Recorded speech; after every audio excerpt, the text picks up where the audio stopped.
On the southeastern corner of England is the county of Kent. This county, and former kingdom, is home to many fine towns. But what are its prettiest? To establish this, I've visited them all personally, and my conclusions are presented to you in this top 10 list. As per the rules of this series of videos, cities are included for consideration, though villages are not, as there are just too many of them, and having sifted through over 40 towns, I can promise you there's no filler content in Kent. There may even be a last minute curveball. Anyway, let's get straight to it. Number 10. We start off with a town you can't reach by train, but can reach by London bus, the town of Westerham. To be clear, Westerham is not part of London at all, and neither are any of the following entries. It just so happens that the London buses occasionally venture outside of the boundaries of the capital. This makes Westerham all the more impressive, as when approaching from Bromley, the shift from late Victorian railway-era architecture to Georgian stagecoach-era architecture is pretty much instantaneous. While a statue of 18th century war hero James Wolfe watches over the market square from Westerham Green, other past residents speak to the pedigree of the town, which include William Pitt the Younger and Winston Churchill. All in all, here's a town that may leave you feeling disoriented when you remember you're just half a mile away from the M25. Number 9. Our next entry is a mere 5 miles to the south, and another one that seems out of place this close to the urban sprawl of London, Edenbridge. Here's a town whose centre is comprised almost entirely from one single street, and that street just so happens to feature a handful of fine 15th century timber-framed buildings, among others, while in the vicinity is the Grade 1 listed Church of St Peter and St Paul with Norman origins. And with 2 railway stations, it's honestly baffling how this town of around 8,000 residents hasn't been given, shall we say, the Croydon treatment. Not that I'm complaining. Number 8. Next is the market town fondly referred to as the Jewel of the Weald, Tenterden. With the rolling hills of the Weald for a backdrop, this town boasts a fair bit of nature of its own, with trees lining a good portion of the wide high street. Architecturally, the main focal point is St Mildred's Church, featuring a 15th century tower harking back to a time when Tenterden was prospering due to the wool trade. The tower's 4 pinnacles dominate the skyline from multiple angles. Meanwhile, the remaining architecture plays the perfect supporting role in not getting in its way, a concept that's seemingly lost on all post-Second World War architects, for whatever reason. Number 7. Here's a town that's about as posh as it sounds, Royal Tunbridge Wells. Whilst the royal prefix is often dropped in everyday use, the town still reflects some of the grandeur that led to Edward VII giving it said prefix in the first place. This is demonstrated most clearly on its most famous street, the Pantiles. It was this street that became the epicentre of the 17th century spa town that emerged following the discovery of the spring that brought the high society here in their droves. Now, if every street in Tunbridge Wells looked like this, it'd be a contender for the number 1 spot. The problem is, they don't. In fact, the town looks more like 2 towns stitched together. The part north of the station is not without its charm, but let down significantly by what appears to be a construction site in the very centre that's been that way for several years. I won't subject you to a visual, but suffice it to say, the Pantiles can only go so far in carrying Tunbridge Wells aesthetically. Number 6. Now to one of the most isolated towns in Kent, on account of the railway lines all giving it a wide berth, Cranbrook. Whilst not the most famous town in the county by any stretch, Cranbrook was a major player in the cloth trade during the medieval era. Many of the buildings in the town are in fact medieval in origin, though you might not necessarily think it to look at them. This is due to the strange Georgian aversion to exposed timber frames, accounting for much of the unusual cladding seen on several buildings here.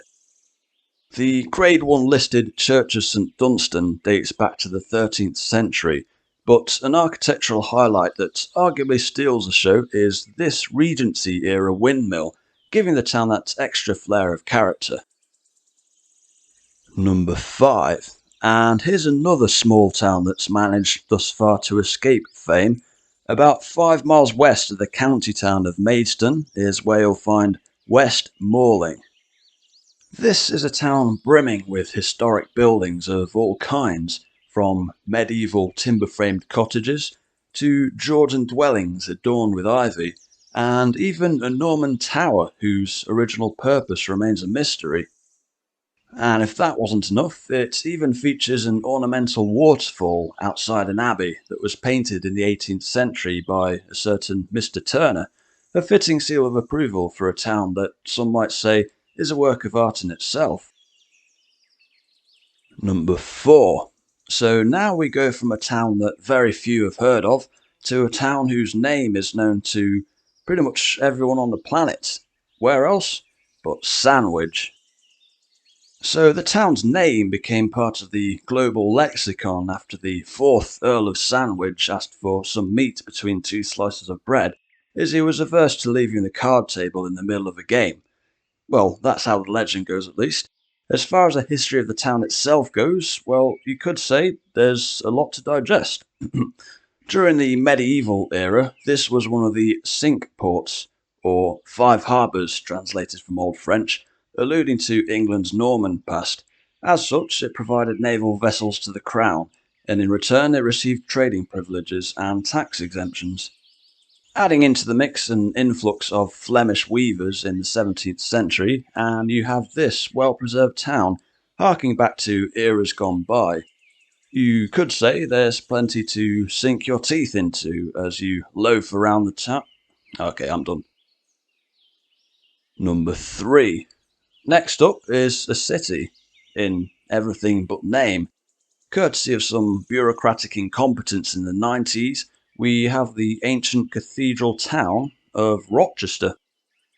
The first sight to greet you when visiting Rochester is England's tallest medieval stone keep, and the Norman cathedral just opposite the castle speaks to the ludicrous nature of Rochester's lack of city status since 1998. As for the rest of the town, well, Charles Dickens spent his latter years in Rochester. A number of buildings here were featured in his novels, particularly his final unfinished work, The Mystery of Edwin Drood, which is set in Cloisterham, a thinly veiled Dickensian equivalent of Rochester. All of which makes for the perfect backdrop of the twice-yearly Rochester Dickens Festival, even if it has become a tale of no cities. Number 2. Speaking of which, there is one remaining city in Kent, and here's where I put my head above the parapet and award the runner-up spot to Canterbury. Now, there are very few towns or cities in the UK that can rival Canterbury in terms of historic significance, but in terms of sheer visuals, well, let's start with Canterbury Cathedral. Architecturally magnificent without a doubt, but whereas other cathedrals tend to be out in the open, this one is walled off, and with a hefty entrance fee to boot. Then again, there are plenty of other focal points around the city, such as the West Gate from the 14th century, the Great Gateway of St Augustine's Abbey, and the rather iconic Old Weaver's House, dated circa 1500, one of the most photographed buildings in Canterbury. You also have sections of walkable city walls, but unlike its counterpart Archbishopric in York, the walls in Canterbury look out over a busy ring road. Am I nitpicking? Perhaps, but I'd argue that being awarded the number 2 spot in a county such as Kent is high praise indeed.